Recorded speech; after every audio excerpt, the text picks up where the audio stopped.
का प्यारा हिंदुस्तान पर मैं हूँ आपके साथ शेरिन।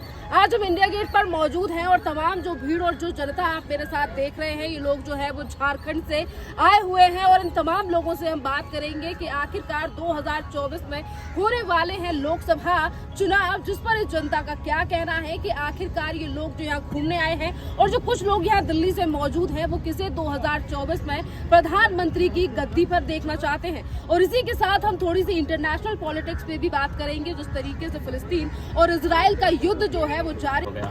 और आपकी जानकारी के लिए बता दें, यहाँ जितने भी लोग हैं, मैं फिलहाल झारखंड से आया हूँ, हम लोगों का कुछ यहाँ काम था, लेकिन यहाँ जितने भी जो भीड़ आप देख रहे हैं ये झारखंड के प्रवासी लोग हैं। यानी जब हम प्रवास शब्द का जिक्र करते हैं तो बड़ा पीड़ा होता है। और मेरा मानना है कि दुनिया में दो प्रकार की पीड़ा बहुत कष्टकारी होती है, एक प्रसव की पीड़ा, एक प्रवास की पीड़ा। ये सभी झारखंड के प्रवासी हैं। और आपको हैरानी होगी कि झारखंड जो 40% खनिज संपदा देता है, कोल्स देता है, अभ्रक देता है, यूरेनियम देता है, थोरियम देता है, ऐसे अनगिनत मिनरल्स देता है झारखंड।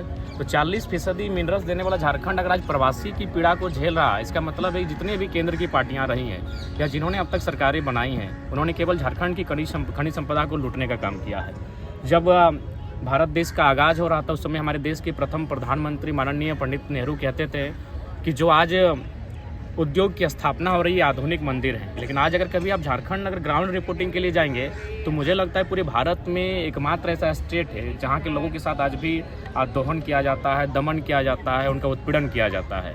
उदाहरण के लिए मैं बताना चाहूँगा, हमारे वहाँ एक यूरेनियम का खनन होता है। चूँकि आज तक हमारी आवाज़ कभी दिल्ली तक पहुँची नहीं और सौभाग्य से मैं आया और मीडिया वाले यहाँ फेस करने का मुझे मौका मिला, तो मैं बताना चाहूँगा हमारे यहाँ के यूरेनियम का खनन होता है।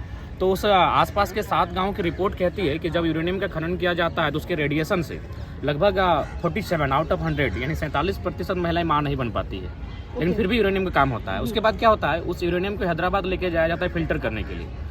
फिल्टर हैदराबाद में होता है और जो उसका बेहतर यूरेनियम बचता है उसको वहाँ प्रयोगशाला में भेजा जाता है, लेकिन जो कचरा बचता है उसको फिर झारखंड सप्लाई किया जाता है। यानी आप ये कह सकते हैं कि केला बाजार में खरीदा गया, घर आकर आपने केला खाया और छिलका फिर दुकानदार को वापस कर दिया। तो झारखंड के साथ अन्याय किया जाता है। आप अगर कुछ पॉलिसियों की मैं बात करूं, जैसे कि अभी कोल्स की अगर बात करें, क्योंकि झारखंड को जब याद करते हैं तो लोग कोयला राजधानी के लिए याद करते हैं, और मैं भी कोयला राजधानी धनबाद से आता हूँ। हमारे वहाँ 3 कोयला की यूनिट काम करती है, BCCL, CCL, ECL। और ठीक उसी प्रकार महाराष्ट्र में WCL काम करती है, मध्य प्रदेश में NCL काम करती है। मैं महाराष्ट्र गया, वहाँ भी मैंने पता किया, वहाँ के जो खनन के डायरेक्टर हैं उन्होंने कहा महाराष्ट्र में से कोई घटना नहीं घटती है।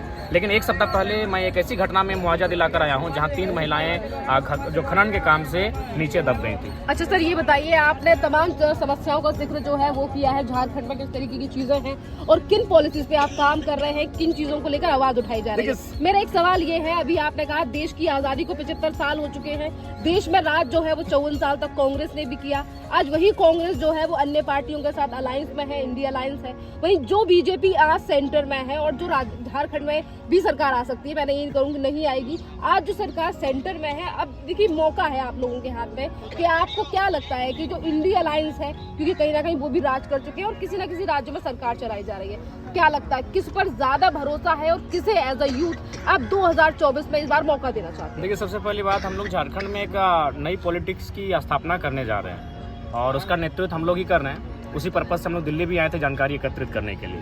तो हम लोग फिलहाल किसी को मौका देने नहीं जा रहे हैं। हम लोग वहाँ से झारखंडी सांसद चुनेंगे और जो हमारी विचारधारा के साथ होंगे, जो हमारी नीति नियमों पर बात करेंगे, यानी साफ शब्दों में 40% खनिज देने वाला झारखंड, जो संगठन 40 मिनट झारखंड पर मीटिंग बुलाएगा, केंद्र की कैबिनेट आज तक 75 सालों में नहीं हुई है, तो जो 40 मिनट झारखंड पर मीटिंग बुलाएगा हम उनके साथ जाएंगे। यानी फिलहाल हम लोग ना इंडी ना एनडीए किसी के साथ नहीं जाएंगे। हम लोग अपने झारखंड के MP चुनेंगे जो दिल्ली में जाकर हमारी बात को रखे, हमारी पीड़ा को सुनाए, चीख चीख कर सुनाए कि हमारे साथ किस प्रकार का अन्याय हो रहा है, हमारे पास किस प्रकार का शोषण हो रहा है और किस प्रकार हम लोग लगातार चले जा रहे हैं। आज जो हमारी समस्याओं को दिल्ली तक पहुंचाएगा, हम लोग ऐसे MP चुनेंगे और उसके बाद हम लोग तय करेंगे कि उसको किसको समर्थन देना है, इंडिया को देना है या NDA को देना है। चलिए, मतलब अभी डिसाइड नहीं है? नहीं, कोई डिसाइड नहीं। हम लोग लगातार चले जा रहे हैं। लगातार हम लोग राष्ट्रवाद के नाम पर, भावनाओं के नाम पर, तो कभी विकास के नाम पर, कभी उद्योग के नाम पर, कभी कोल्स के नाम पर लगातार झारखंड का अतिक्रमण हुआ है। लगातार आज झारखंड को उजाड़ा जा रहा है। उसी के प्रमाण है ये जो लोग आप जिनका आज इंटरव्यू ले रहे हैं, बयान सुनेंगे, ये झारखंड के प्रवासी लोग हैं। चलिए, और भी लोगों से फिर बात करते हैं। देखिए, आप तो अध्यक्ष हैं फिर। हाँ जी।